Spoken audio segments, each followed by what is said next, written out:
ये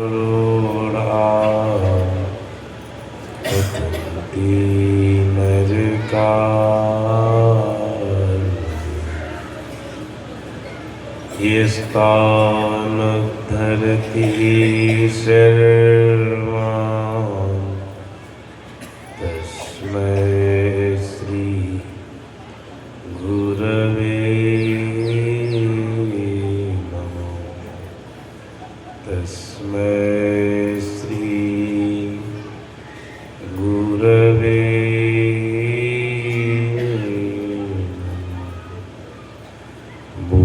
प्रेम से श्री सद्गुरु महाराज की जय।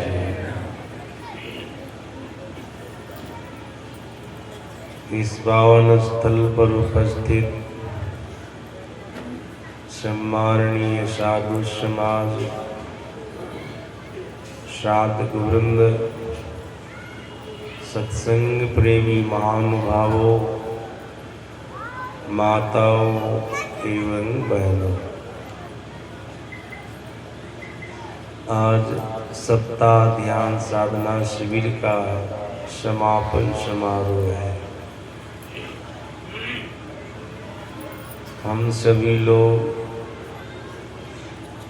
सत्संग में उपस्थित हैं। जिस सत्संग में उपस्थित हैं यह संत मत का सत्संग है। संत मत सत्संग के नियमानुकूल यहाँ स्तुति विनती के बाद सदग्रंथ रामचरितमानस सार सटीक से पाठ हुआ। पाठ के अंदर मर्यादा पुरुषोत्तम भगवान श्री राम का उपदेश था, जो अपने राजत्व काल में अपनी प्रजा को दिया था। इस उपदेश में मर्यादा पुरुषोत्तम भगवान श्री राम ने अपनी प्रजा को मनुष्य शरीर की महिमा बताए हैं। शास्त्रकारों ने, महापुरुषों ने कहने की कृपा की है, जीव के लिए मनुष्य का शरीर संपूर्ण कल्याण का साधन है। मनुष्य शरीर में रहने वाला जीव अपना संपूर्ण कल्याण बना सकते हैं। लेकिन शास्त्र यह भी कहता है, महापुरुष यह भी कहते हैं, मनुष्य का शरीर मिलना बड़ा कठिन है, बहुत दुर्लभ है। जीव को जल्दी मनुष्य का शरीर मिलता नहीं है। शास्त्रकारों ने, महापुरुषों ने कहने की कृपा की है, जब जीव के जीवन में दो चीजों का संयोग बनता है तब जीव को मनुष्य का शरीर मिलता है। दो चीजों का संयोग क्या है? पहली बात ईश्वर की कृपा, दूसरी बात सत्कर्म। जब दोनों का संयोग बनता है तब जीव को मनुष्य का शरीर मिलता है। अभी पाठ में आप सभी लोग सुन रहे थे, मर्यादा पुरुषोत्तम भगवान श्री राम कह रहे थे, जीव 84 लाख प्रकार की योनियों में भ्रमण कर रहा था। अकारणीय स्नेह करने वाले ईश्वर परमात्मा ने दया करके जीव को मनुष्य का शरीर दिया। आकर 4,84,00,000 जोनि भ्रमतीय जीव विनाशी, फिरत सदा माया कर प्रेरा, काल कर्म स्वभाव गुण घेरा, कबहुक करी करुणा नर देही, देत ईश बिनु हेतु सने। मर्यादा पुरुषोत्तम भगवान श्री राम कह रहे हैं, जीव 84 लाख प्रकार की योनियों में भ्रमण करता रहता है, अनेक प्रकार के दुखों को भोगता रहता है। ईश्वर को दया आ जाती है, एक करुणालय करुणालय ईश्वर परमात्मा दया करके जीव को मनुष्य का शरीर दे गया। जब पौराणिक ग्रंथ को आप पढ़ेंगे तो पता चलेगा, मनुष्य शरीर पाने के लिए जीव को ईश्वर की कृपा तो चाहिए ही, साथ साथ सत्कर्म भी चाहिए। आप लोग बढ़िया से याद रखेंगे, आप अगर अपने दुष्कर्म के चलते, पाप कर्म के चलते मनुष्य शरीर के अलावा अन्य किसी शरीर में चले गए हैं, किसी भी प्रकार का सत्कर्म आपके जीवन में नहीं है, तो ईश्वर कृपा करके आपको मनुष्य का शरीर नहीं देंगे। वो ईश्वर कहेंगे, परमात्मा कहेंगे, तुम अपने किसी सत्कर्म, शुभ कर्म को, पुण्य कर्म को याद करो। अगर छोटा सा भी सत्कर्म, शुभ कर्म, पुण्य कर्म होगा तुम्हारे जीवन में, तो कृपा करके तुमको मनुष्य का शरीर दूंगा। पौराणिक प्रसंग है, हो सकता आप लोग कभी सुने होंगे तो स्मरण में आ जाएगा, ध्यान से सुनिए। कृदंत नाम के एक नारकीय जीव था। कल्प कल्पांतर से, जुग जुगांतर से नरक में पड़ा हुआ था, अनेक प्रकार के दुखों को भोग रहा था। एक बार एक नरक के कुंड में गिरा हुआ था, जिसमें कि विष्ठा भरा था, मूत्र भरा था, खून भरा था, पीप भरा था, उसमें पड़ा हुआ था। सूक्ष्म शरीर में रहने वाले, यातना वाला शरीर में रहने वाले जीव को आगे पीछे का ज्ञान होता है, साथ साथ वर्तमान समय का भी ज्ञान रहता है, क्योंकि वो सूक्ष्म शरीर में है। एक कृदंत नारकीय जीव देखता है, पीछे भी हम बहुत सारे नरकों में रहकर बहुत सारे दुखों को भोगा, आगे भी हमारे जीवन में नरक ही है, दुख ही है, और अभी वर्तमान समय में तो दुख में है, नरक के कुंड में पड़े हुए हैं। देखते हैं कि अभी हमारी छुटकारा होने वाली नहीं है, हम अभी भी कल्प कल्पांतर तक, जुग जुगांतर तक नरक में पड़े रहेंगे। ऐसा उनको अनुभव हुआ। बहुत जोर से चिल्लाया, बहुत जोर से चित्कारा, अब हमारा उबार होने वाला नहीं है। ईश्वर परमात्मा को दया आई, आकाशवाणी के माध्यम से कहते, नारकीय जीव कृदंत सुनो, तुम अपने पिछले जन्म जब मनुष्य के शरीर में था तो देखो कभी सत्कर्म, शुभ कर्म किया था, पुण्य कर्म किया था।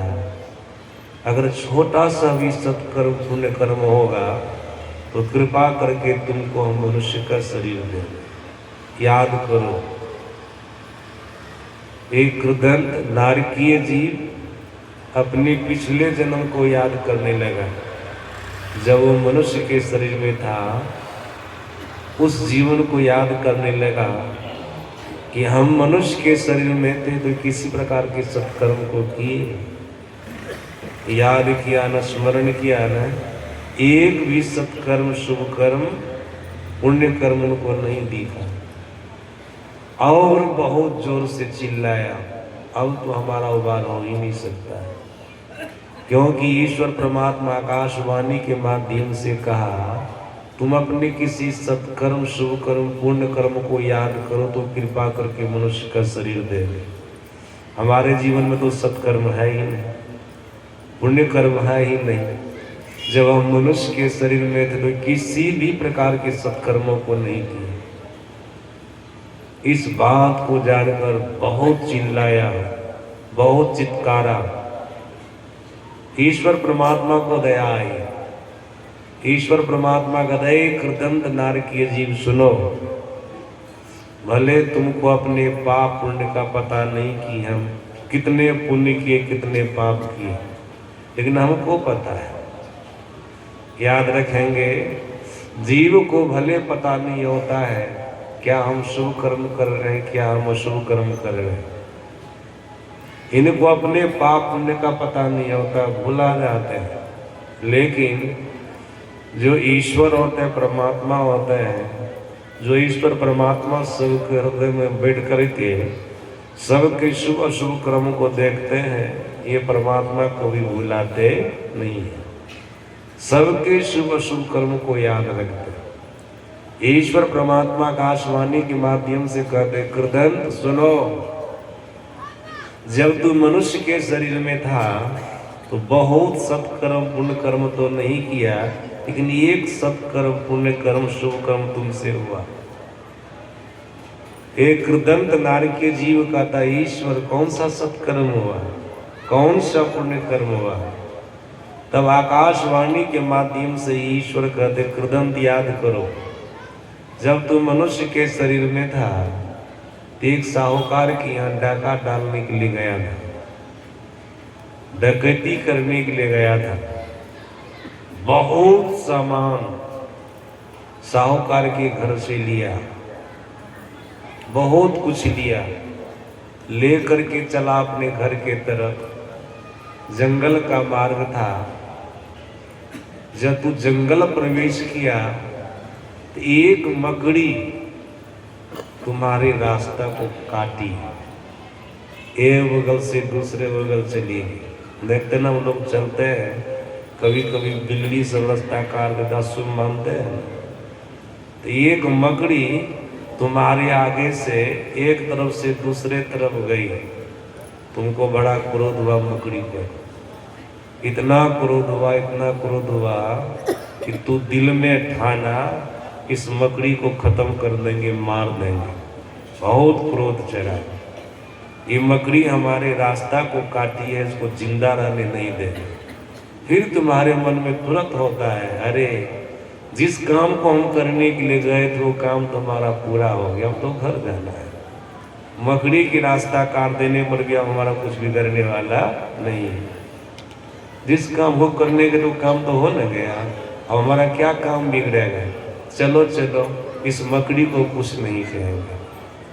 ऐसा सोचा था। ईश्वर परमात्मा आकाशवाणी के माध्यम से कहते, कृदंत का दल, हाँ ऐसा तो सोचे थे, मकड़ी को छोड़ दिए थे, मकड़ी को नहीं मारे थे। तब आकाशवाणी के माध्यम से ईश्वर कहते हैं, मकड़ी पर जो तू दया किया था ना, ये शुभ कर्म, ये सत्कर्म तुमसे हो गया। सज्जन, हाँ, इसलिए तो गीता में भगवान श्री कृष्ण ने कहा ना, कर्मणो गति, कर्म की गति गहन होती है। जल्दी लोग ना तो कर्म को समझ पाते हैं, ना उसके परिणाम को समझ पाते हैं। सज्जना, कृदंत नारकीय जीव का तहा मकड़ी पर दया किए थे। अब ईश्वर परमात्मा आकाशवाणी के माध्यम से कहते, कृदंत सुनो, अभी उसी मकड़ी को जो तुम्हारा पुण्य है ना, नरक में भेज रहा हूं। मकड़ी की पूंछ को पकड़ करके तू नरक से बाहर निकल जा। जब बाहर निकल जाएगा ना, तब कृपा करके तुमको मनुष्य का शरीर देंगे। निकल जाओ बाहर। उसी समय मकड़ी नरक में प्रकट हो जाती है, नरक कुंड में प्रकट हो जाती है। बहुत मोटी तगड़ी थी मकड़ी। कृदंत मकड़ी की पूंछ को पकड़ा तो कस करके मकड़ी निकलना प्रारंभ करती है, निकलना शुरू करती है। जब नरक के आधे कुंड पर आ गई ना, आधी दूर आ गई, तब कृदंत क्या देखता है, अरे जिस पूंछ को मैं पकड़ा था शुरू में, वो पूंछ मोटी थी लेकिन अब पतली हो गई है। क्या बात है, पूंछ क्यों पतली हो गई? पीछे मुड़ करके कृदंत देखता है तो देखता क्या है, बहुत सारे नारकीय जीव उस पूंछ को पकड़ करके नरक से निकल रहा है। बहुत नारकीय जीव। स्वाभाविक बात है, पूंछ मोटी थी, बहुत सारे लोग लटक गए उसमें, तो तना आ गई तो पतला हो जाएगी ना। इसलिए पूंछ पतली हो गई थी। कहता अरे पुण्य हमारा और ये सब नारकीय जीव हमारे पुण्य के सहारे से नरक से निकलेंगे। ईर्ष्या, ईर्ष्या, द्वेष ऐसा होना चाहिए। उनके अंदर में तो ये भाव होना चाहिए, चलो हमारा पुण्य है, हमारे पुण्य के बदौलत अगर ये लोग भी नरक से निकल रहा तो बढ़िया बात है। परोपकाराय पुण्याय, मैं सुना रहा था, परोपकाराय पुण्याय पापानां परपीड़नम। व्यास देव जी महाराज ने ऐसा कहा है, सज्जना परोपकार करना सबसे बड़ा पुण्य। उनके अंदर में तो ऐसी भावना होनी चाहिए ना, लेकिन जलन हो गया। पुण्य हमारे, हम उस पुण्य के सहारे नरक से निकलते, ये नारकीय जीव भी निकल रहा है, इस सबको हम निकलने नहीं देंगे। कितना जलन हुआ। पूंछ को बहुत जोर से झमारता है वो कृदंत नारकीय जीव, बहुत जोर से झमारता है। किस ख्याल से कि जितने नीचे में लटके हैं ना सब नीचे गिर जाए। कोई हमारे पुण्य के सहारे नरक से नहीं निकले, सब नीचे गिर जाए। सज्जनों जैसे बहुत जोर से झमारा ना, पूंछ टूट गई, नीचे जो लोग लटके थे नो तो नरक में गिरवे किया, दोबारा फिर ये नरक में गिरे। आप लोग भी याद रखिएगा, अगर कोई भी व्यक्ति आपके सहारे जी रहा है ना, जीने दीजिएगा और सोच लीजिएगा ये हमारे सहारे जी लेगा, इसको धकल देते उधरे, जिधरे था उधरे चला जाएगा, तो आप भी उधरे चले जाइएगा। समझ गए ना?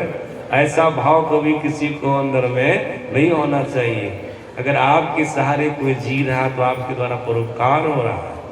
आप मार्कंडेय पुराण को पढ़ करके देखिएगा, एक विपश्चित राजा हो गए, ये भी बहुत बड़े धर्मात्मा राजा थे।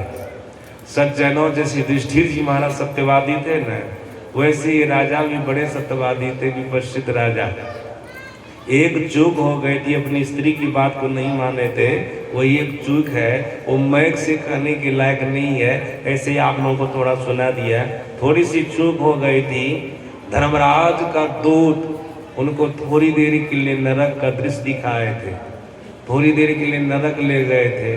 उस चूक के कारण जब उनका समय पूरा हो गया तो धर्मराज के दूत कहते, महाराज अब आप चलिए नरक से, थोड़े समय तक के लिए आपको आना था, थोड़ी सी चूक थी, थोड़ा सा पाप था, देखिए आपके लिए विमान है, चलिए वहाँ विमान पर बैठ करके स्वर्ग। जब विपश्चित राजा वहाँ से निकलने लगे, नारकीय जीव चिल्ला चिल्ला करके बोलने लगे विपश्चित राजा को, महाराज आपके रहने से हम नारकीय जीव को सुख मिल रहा है, शांति मिल रही है, आपके नैसर्गिक हवा लगती है तो हम लोगों को सुख महसूस होता है, शांति महसूस होता है।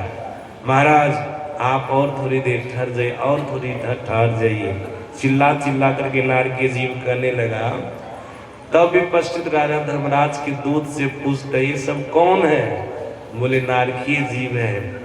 आपके शरीर से नैसर्गिक हवा निकलती है तो नारकीय जीव को सुख महसूस होता है, शांति महसूस होता है। एक जीव सोचता है कि आप नरक से नहीं गए। तो राजा विपश्चित क्या कहते हैं, जब हमारे रहने से नारकीय जीव को सुख महसूस हो रहा, शांति महसूस हो रही है, तो हमको नरक में ही रहना है, नरक से निकलना नहीं है। कृदंत का भी ऐसा ही विचार होना चाहिए ना, लेकिन वहाँ कैसा घटिया विचार था, हमको यही रहना है। लाख प्रयास किए धर्मराज का दूत उनको वहां से निकलने के लिए, नरक से निकलने के लिए, आपका समय पूरा हो गया चलिए, लेकिन वो नरक से नहीं निकले। उसी समय आकाश में इंद्र आ जाता विमान लेकर के स्वयं से। इंद्र भगवान क्या कहते, राजन आपके अंदर में परोपकार की भावना है, दूसरे को सुख शांति पहुंचाने की भावना है, देखो तू जो सोचा इस नारकीय जीव को हमारे रहने से लोगों को सुख मिल रहा है, शांति मिल रही है, अब हम नहीं जाएंगे, ये पुण्य तुम्हारा कई गुना अनंत गुना बढ़ गया है। मैं इंद्र स्वयं तुम्हारे लिए विमान लेकर के आया हूँ, आओ बैठो। जितने नारकीय जीव हैं सबके लिए विमान प्रकट होता है, सब विमान पर बैठ करके स्वर्ग चले गए। होना तो ऐसा चाहिए न कि अपना भी कल्याण हो, दूसरे का भी कल्याण हो, अपना भी भला हो, दूसरे का भी भला हो। सज्जनों, यहाँ पर जो ईश्वर आकाशवाणी के माध्यम से कृदंत को बोले थे कि तुम अपने शुभ कर्मों को याद करो, अगर शुभ कर्म होगा तो मैं कृपा करके तुमको मनुष्य का शरीर दूंगा। संजोग तो बहुत बढ़िया बना दिए थे, उनको याद नहीं आया, लेकिन ईश्वर परमात्मा ने याद दिलाया और इनके पुण्य को मकरी के रूप में प्रकट भी कर दिया। लेकिन नरक में रहने पर भी ऐसा ये नीच कृदंत, वहां पर भी उनके अंदर में ईर्ष्या हो गई, जलन हो गया, जिसके चलते, जिस पाप के चलते दोबारा नरक में गिर गया, दोबारा नरक में गिर गया। इस प्रसंग को सुना करके आप लोगों को यही दिखा रहा था, जीव को जो मनुष्य का शरीर मिलता है ना, शुभ कर्म, सत्कर्म, पुण्य कर्म और साथ साथ ईश्वर की कृपा, जब दोनों संजोग बनता है तब जीव को ईश्वर परमात्मा कृपा करके मनुष्य का शरीर देता है। जो मनुष्य का शरीर जीव के लिए संपूर्ण कल्याण का साधन है, ईश्वर की कृपा और सत्कर्म। सभी लोग याद रखिएगा, आप अगर अपने पाप कर्म से नरक में चले जाएंगे ना, दुख के स्थान में चले जाएंगे ना, ईश्वर परमात्मा आपको कहेंगे कोई सत्कर्म है याद करो, तब हम मनुष्य का शरीर देंगे। इसलिए अपने जीवन में सत्कर्म को करते रहिएगा, शुभ कर्म करते रहिएगा। कितनों गरीब गुरुबा आप है ना, तब भी कुछ न कुछ सत्कर्म करते रहिए, शुभ कर्म करते रहिए। अगर ये रहा सत्कर्म शुभ कर्म आपके जीवन में, कहीं भी आप दुख में पड़िएगा, संकट में पड़िएगा, ईश्वर परमात्मा आपको उस दुख से निकाल लेंगे, आपको मनुष्य का शरीर प्रदान करेंगे। सत्कर्म करके रखिएगा, ईश्वर की कृपा से आपको शीघ्र ही मनुष्य का शरीर मिलेगा। अगर सत्कर्म नहीं करेंगे तो मनुष्य का शरीर आपको मिलने वाला नहीं है। दोनों के संजोग से जीव को मनुष्य का शरीर मिलता है। शास्त्र कहता, महापुरुष कहते हैं, जीव के लिए मनुष्य का शरीर संपूर्ण कल्याण का साधन है। जीव को मनुष्य का शरीर तब मिलता है जब दो चीजों का संजोग होता है। सुन रहे थे, मर्यादा पुरुषोत्तम भगवान श्री राम कह रहे थे, मनुष्य का शरीर क्या है? सभी साधनों का घर और इसमें मोक्ष का द्वार है।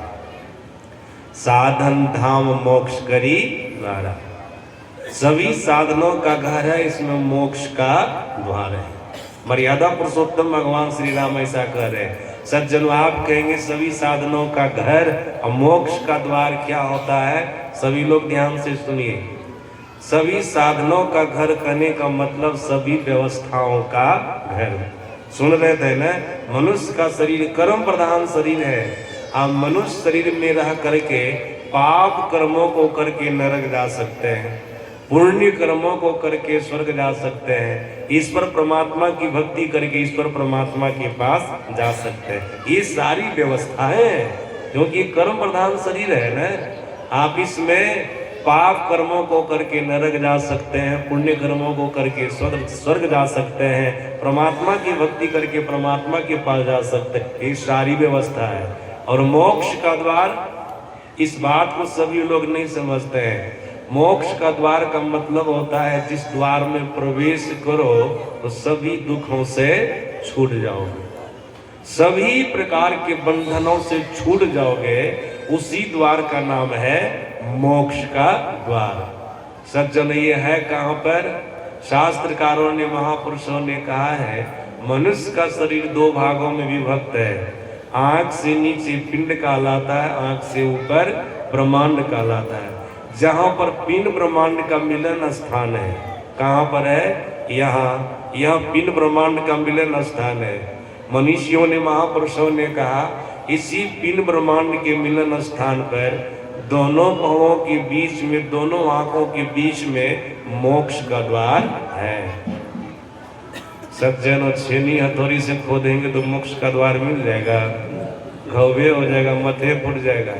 ऐसा काम नहीं कीजिएगा कभी। यहाँ पर है, बाहर की आंख से इनको नहीं देखा जा सकता है, बाहर के किसी भी उपाय से साधन से इनको नहीं देखा जा सकता है।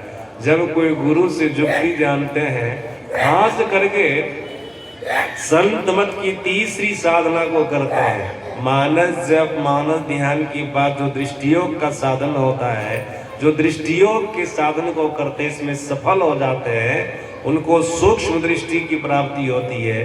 दिव्य दृष्टि की प्राप्ति होती है, तब वो साधक मोक्ष के द्वार को देख सकता है। यह भेद गुप्त पाना किसी ग्रंथ से है असंभव, समझ लो किसी संत से। इसका भेद आपको किसी संत से समझना होगा, अभ्यास करना होगा। सज्जनों, स्थूल दृष्टि को बंद करके सूक्ष्म दृष्टि को खोलना होगा, उसको प्राप्त करना होगा, तब आप मोक्ष के द्वार को देख सकेंगे। जब उसमें आप प्रवेश कर जाएंगे तो संसार में कितने दुख हैं, सभी दुखों से छूट जाएंगे। इतना ही नहीं, जीव बहुत प्रकार के बंधनों से बंधा हुआ है।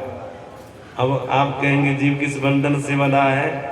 संत मत के सभी सत्संगी लोग बढ़िया से इस बात को जानते हैं, जीव शरीर और संसार के बंधन से बंधा है, जीव माया के बंधन से बंधा है, जीव कर्म के बंधन से बंधा है, जीव वासना के बंधन से बंधा है, जीव भोग इच्छा के बंधन से बंधा है। एवं प्रकार के बंधन जीव के ऊपर धरा हुआ पड़ा हुआ है। सज्जना, जब कोई जीव गुरु की कृपा से साधना करके मोक्ष के द्वार में प्रवेश करते हैं तो सभी प्रकार के दुखों से तो छूटते ही हैं, साथ साथ सभी प्रकार के बंधनों से भी छूट जाते हैं। ये व्यवस्था मनुष्य शरीर में है, मनुष्य शरीर के अलावा और किसी शरीर में नहीं है।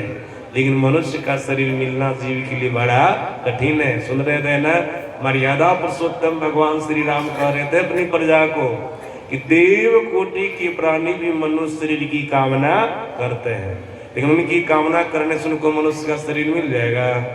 नहीं मिलता है। सुने ना आप लोग, पहले मनुष्य शरीर पाने के लिए सत्कर्म और ईश्वर की कृपा, जब दोनों का संजय होगा तब न। देवताओं के पास में सत्कर्म तो है, लेकिन ईश्वर कृपा करेंगे तब उनको मनुष्य का शरीर मिलेगा। भगवान श्री राम कह रहे थे कि देव दुर्लभ तन है, जल्दी देवताओं को भी मनुष्य का शरीर नहीं मिलता है। बड़े भाग मानुष तन पावा, सुर दुर्लभ सब ग्रंथ ही गावा। सारे सदग्रंथों का ऐसा कहना है कि देवता लोग तो चाहते हैं कि हमें मनुष्य का शरीर मिल जाए, लेकिन उसके चाहने पर उनको मनुष्य का शरीर नहीं मिलता है। ईश्वर चाहेंगे तब मिलेगा, परमात्मा चाहेंगे तब मिलेगा। काग वो सुंडी जी महाराज से पक्षीराज गरुड़ जी ने पूछा था, 84 लाख प्रकार की योनियों में जीव के लिए सबसे उत्तम सबसे बढ़िया कौन सा शरीर है? तो काग वो सुंडी जी महाराज ने पक्षीराज गरुड़ जी को क्या कहा था? नर तन सम नहीं कम नियु देही, जीव चराचर जासत जी। क्या इन पुण्यवाद बोल रहे हैं? काग वो सुंडी जी महाराज कहते, हे पक्षीराज गरुड़ जी, 84 लाख प्रकार की योनियों में जीव के लिए सबसे बढ़िया सबसे सुंदर मनुष्य का शरीर है। सज्जनों, भगवान श्री राम तो केवल देवताओं का नाम लेके देवता लोग मनुष्य शरीर पाना चाहते हैं, लेकिन काग वो सुंडी जी महाराज क्या कहते हैं? जितने चर अचर प्राणी है, चर प्राणी चलने वाले प्राणी, अचर प्राणी नहीं चलने वाले प्राणी, चलने वाले प्राणियों में पशु पक्षी कीड़े मकोड़े जो अधम शरीर को पाए हैं, निकृष्ट शरीर को पाए मनुष्य शरीर पाना चाहते हैं। नहीं चलने वाले प्राणियों में वृक्ष हैं, पहाड़ हैं, ये सब भी मनुष्य शरीर पाना चाहते हैं, लेकिन इसके चाहने पर उनको मनुष्य का शरीर मिल जाएगा? नहीं। सज्जनों, मनुष्य शरीर पाने के लिए सत्कर्म और ईश्वर की कृपा चाहिए।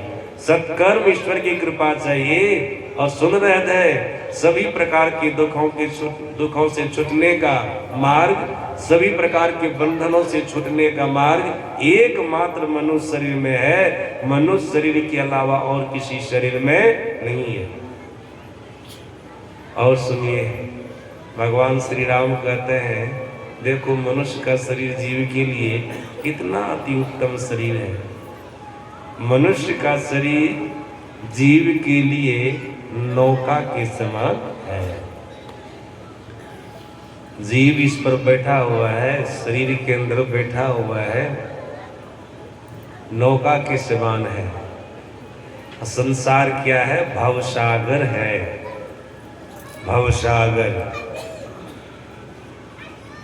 शरीर नौका के समान है। सज्जनों, इस नौका को चलाने वाले सद्गुरु हैं, सद्गुरु हैं। शरीर रूपी नौका को चलाने वाले सद्गुरु हैं, ये मल्लाह का काम करते हैं। क्योंकि नौका को चलाने वाला भी होना चाहिए। अब समुद्र में नौका को चलने के लिए अनुकूल हवा भी होनी चाहिए, वायु भी होनी चाहिए। जीव के लिए अनुकूल हवा क्या है, वायु क्या है? ईश्वर परमात्मा की कृपा। पाठ में सुन रहे थे ना, नर तन भव बारिधि कहो बेरो, सन्मुख मरुत अनुग्रह मेरो, कर्णधार सदगुरु दिरनावा, दुर्लभ साध सुलभ करी पावा। जबकि जीव के लिए मनुष्य का शरीर बड़ा दुर्लभ है, ईश्वर की कृपा से सत्कर्म के प्रभाव से मनुष्य का शरीर जीव को मिला है। और संसार की समुद्र को पार करने के लिए नौका है, खेने वाले सद्गुरु हैं, सज्जनों। ईश्वर परमात्मा की कृपानुकूल वायु के समान आए ना। ईश्वर परमात्मा की कृपानुकूल हम लोगों के जीवन में है कि नहीं? अगर अनुकूल परमात्मा नहीं होते, परमात्मा कृपानुकूल नहीं होती, याद रखिए मनुष्य का शरीर मिलता। मनुष्य का शरीर जो हम आपको मिला है, तो माँ के पेट में किसने बनाया? माताजी बनाई है, पिताजी बनाया है? नहीं नहीं, हम आपके शरीर को बनाने वाले ईश्वर है, परमात्मा है। याद रखिएगा, बिना बनाए कुछ बनता है, बिना बनाए कुछ नहीं बनता है। तो हम आपका शरीर बिना बनाए बन गए। इनको भी बनाने वाले थे, वो ईश्वर थे, परमात्मा थे। माँ के पेट में बनाया। एक तो 84 लाख प्रकार की जोनियों से खींच करके शरीर मनुष्य शरीर में लाया, माँ के पेट में बनाया। वहां पर जब भूख प्यास लगने लगी, तो आहार कौन पहुंचाया, भोजन पानी कौन पहुंचाया? परमात्मा पहुंचाया, है ना। अनुकूल वायु, उनकी कृपा। खोजने पर तो सदगुरु मिल जाएंगे। नौका तो मिला हुआ ये है, इसमें जीव बैठा हुआ है संसार सागर को पार करने के लिए। परमात्मा की कृपानुकूल वायु भी बढ़िया से चल रही है ना। सज्जन, नदी में नौका को चलने के लिए अनुकूल वायु चाहिए, प्रतिकूल वायु नहीं चाहिए। मतलब समझ रहे ना आप लोग? नौका को जाना है पश्चिम, तो नौका के लिए अनुकूल वायु कौन सी होगी? पूर्वा हवा होगी ना। पूर्वा हवा चलेगी तो नौका बढ़िया से नदी में आ जाएगी। जब पछिया हवा चलने लग जाएगी तब बढ़िया से हो जाएगी। घुराइए देखिए नौ को। अनुकूल हवा जीव के लिए कितनी अनुकूल, परमात्मा की कृपा अनुकूल हवा। सज्जना, माँ के पेट में बनाया, वहां पर भूख प्यास लगी तो भोजन पहुंचाया, पानी पहुंचाना, आहार पहुंचाया। और सुनिए सज्जना, 9-10 महीने तक माँ के पेट में रक्षा किसने किया? बहुत कुछ खा पी करके पचा गए, लेकिन बच्चा पेट का पचा नहीं, पेट में बढ़िया से सुरक्षित रहा। तो वहां पर रक्षा करने वाला कौन होगा? परमात्मा रक्षा की है ना। देखिए कितनी बड़ी कृपा है ईश्वर की। जब माँ के पेट से बाहर आए, तो माँ के शरीर में दूध की व्यवस्था किसने की? परमात्मा ने की। कभी कभी देखते हैं ना, माँ के शरीर में दूध नहीं होता तो बच्चा को पालने में बहुत कठिनाई होती है ना।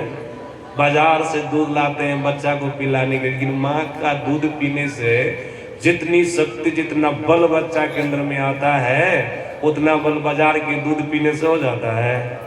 कोई लड़ाइयों झगड़ा करता तो क्या कहता है? माँ का कितना दूध पिए देख लूंगा तुमको, ऐसा कहता है ना। इसलिए माँ के दूध में बल बहुत ज्यादा है, शक्ति बहुत ज्यादा है। सज्जनों, माँ के शरीर में दूध की व्यवस्था किसने की? परमात्मा ने की, ईश्वर ने की। इतना ही नहीं, जब मुंह में दांत हुआ तो अनेक प्रकार का अनाज, ये सब कौन बनाया है? परमात्मा ने बनाया है। किसान लोग एक जगह प्रवचन कर रहे थे ना, किसान लोग कहते हैं हम लोग फसल उपजाते कि परमात्मा उपजा देते हैं। सज्जन, अभी बाढ़ आई न, उधर उत्तर क्षेत्र में बाढ़, इधर भी पता न बाढ़ आई कि नहीं। उधर बाढ़ आई न, बढ़िया सब धान जो फूट गया था न, कटने वाला सब था, सब पानी में घोल गया। बहुत कठिनाई से थोड़ा थोड़ा लोग निकाला है। सज्जन, ये अगर ईश्वर नहीं चाहेंगे तो हो जाएगा। सब कुछ आप कर धर करके रखिएगा, के दिन आगे लगा देगा तो क्या कीजिएगा? पानी में भसा देगा तो क्या कीजिएगा? फसल को बढ़िया से लगाए, सब शून्य हो जाएगा, दाना नहीं होगा। मक्के का भुट्टा तो दिखेगा, लेकिन उसको पोच को निकालिएगा तो दरे नहीं निकलेगा। धान तो दिखेगा, उसको निकालिएगा, छिलिएगा तो चावल आपको निकल भी नहीं करेगा। क्या कीजिएगा? ये सब देने वाले ईश्वर हैं। शास्त्र कहता है, महापुरुष कहते हैं, मनुष्य केवल कर्म कर सकता, पुरुषार्थ कर सकता है, इसका परिणाम देने वाले तो ईश्वर है, परमात्मा है। अगर ये नहीं दे तो कुछ हो सकता है? ईश्वर अगर नाराज हो जाए तो कुछ भी मिलने वाला नहीं है, कुछ भी नहीं मिल सकता है। सज्जना, अनेक प्रकार के अनाज दिए ईश्वर परमात्मा, अनेक प्रकार के फल फ्रूट दिए परमात्मा। मुंह में दांत हो गया, खूब खाइए, खूब खाइए, बहुत कुछ ईश्वर दिया, परमात्मा दिया। ते अनुकूल हवा भी चल रही, बढ़िया से जीवन चल रहा है, तो कहा ये सब ईश्वर परमात्मा का देन है। सज्जना, जीव के लिए कल्याण का साधन मनुष्य का शरीर है। इसमें रहकर आप सच्चे सदगुरु की शरण में जाकर सदयुक्ति जानकर भजन कर सकते, भक्ति कर सकते हैं, अपना कल्याण बना सकते हैं, अपना कल्याण बना सकते हैं। और अपना कल्याण बनाने के लिए परमात्मा ने मनुष्य का शरीर दिया। पाठ में सुन रहे थे न, यही तन कर फल विषय न भाई, ईश्वर गौ स्वल्पंत दुखदाई।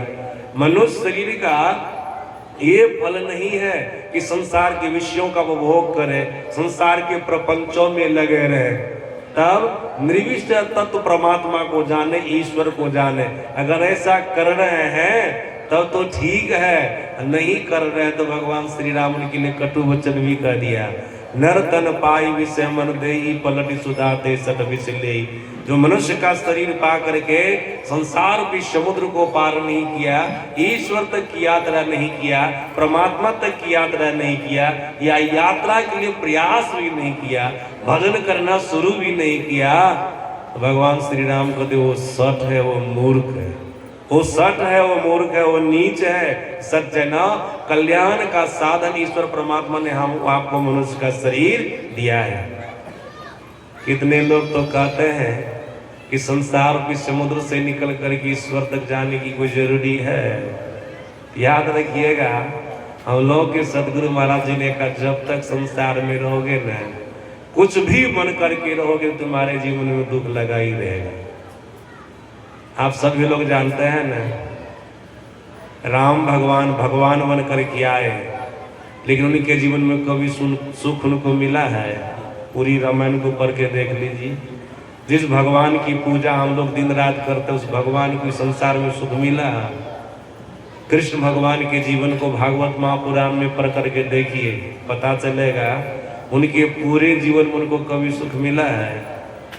उनके सामने उनके 56 कोटि जदुवंशियों का नाश हो गया। जानते ना सभी लोग, किसी के सामने में किसी के परिवार का नाश हो तो उनको अच्छा लगेगा? भगवान कृष्ण को अच्छा लगा होगा?